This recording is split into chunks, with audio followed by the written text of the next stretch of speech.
इसी बीच एक और बड़ी खबर आ रही है इसी मामले से जुड़ी हुई, क्योंकि दिल्ली में 30 जगहों पर ईडी ने छापेमारी की है। अल फलाह यूनिवर्सिटी मामले में जांच एजेंसियां छापेमारी कर रही हैं। फरीदाबाद, दिल्ली, मध्य प्रदेश में यह सर्च ऑपरेशन जारी है। ओखला में अल फलाह यूनिवर्सिटी के दफ्तर में भी रेड की गई है। दरअसल white collar terrorism, money laundering case में इस समय ये रेड की जा रही है, क्योंकि व्हाइट कॉलर टेररिज्म ये नया जो वर्ड इजाद हुआ है वो इन्हीं डॉक्टर्स को लेकर हुआ है। वरुण हमारे साथ बने हैं। वरुण, जिस तरीके से हम देख रहे हैं कि लगातार छापेमारी हो रही है, सबसे बड़ा केंद्र अल फलाह यूनिवर्सिटी है, क्योंकि वहां डॉक्टर्स की नहीं लग रहा आतंकियों की फैक्ट्री बनाई गई थी, और व्हाइट कॉलर में छिपे हुए डॉक्टर्स के अलावा और कौन कौन से प्रोफेशन में इस जिहादी मानसिकता के लोग डिप्लॉय किए गए हैं, अब ये पता लगाना भी जांच एजेंसियां शुरू कर चुकी हैं।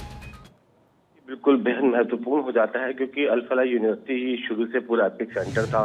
तो ऐसे में इस बात की भी संभावनाएं थी कि एनफोर्समेंट डायरेक्टरेट भी मामले की जांच करे, क्योंकि वो ये पता लगाने की कोशिश करेगी कि आखिरकार ये जो पूरी अल फलाह यूनिवर्सिटी है, ये यूनिवर्सिटी कैसे बन गई, कहाँ से इनको फंडिंग हो रही थी। कहीं ऐसा तो नहीं यूनिवर्सिटी की आड़ में जो पैसा है वो इन डॉक्टर्स तक पहुंच रहा था और उसके बाद वो उसका इस्तेमाल जो थे इस तरह की आतंकी गतिविधियों में कर रहे थे। तो अपने आप में बेहद महत्वपूर्ण हो जाता है, और यही वजह है कि एनफोर्समेंट डायरेक्टरेट ने अपनी ECIR इसके अंदर दर्ज की, और सभी डॉक्यूमेंट्स दूसरी एजेंसी से मिलने के बाद आज जो सुबह 5 बजे के आसपास है, ये करीब 25 लोकेशन है एनफोर्समेंट डायरेक्टरेट जहाँ पर जो यूनिवर्सिटी है और यूनिवर्सिटी से जुड़े जो ट्रस्टी और जो यूनिवर्सिटी से जुड़े जो लोग हैं उनके यहाँ पर छापेमारी कर रही है। जी बिल्कुल वरुण, जैसा आपने बताया, और फंडिंग को लेकर भी बेहद महत्वपूर्ण हो जाता है कि यूनिवर्सिटी को पैसे कहां से मिल रहे थे, फंड कहां से मिल रहे थे, और क्या सरहद पार से भी यूनिवर्सिटी के जो आका हैं उनके कनेक्शंस यहां निकलकर सामने आते हैं, ये भी खंगाला जा रहा है।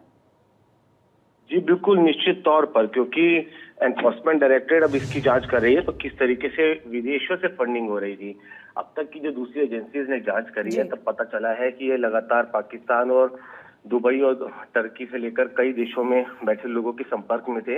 इतना ही नहीं, डॉक्टर शाहीन के अकाउंट से तो ये भी पता चला है कि पिछले कुछ सालों के अंदर उसके अकाउंट के अंदर करीब 1,55,00,000 रुपए डाले गए हैं। तो इतना पैसा इनको बाहर से कैसे मिल रहा था, किस मकसद से मिल रहा था, किन अकाउंट्स के जरिए, हवाला के जरिए इन तक पैसा पहुंचा, तो फंडिंग एक अपने आप में महत्वपूर्ण हो जाती है, क्योंकि किसी को जब तक बिल्कुल वरुण, फंडिंग को लेकर ही ये सबसे बड़ा सवाल है कि क्या यूनिवर्सिटी की आड़ में सिर्फ और सिर्फ आतंक विरोधी गतिविधियों में संलिप्त होने के लिए ये फंडिंग यहां पर हो रही थी। फिलहाल हमारे साथ जुड़ने के लिए बहुत बहुत शुक्रिया।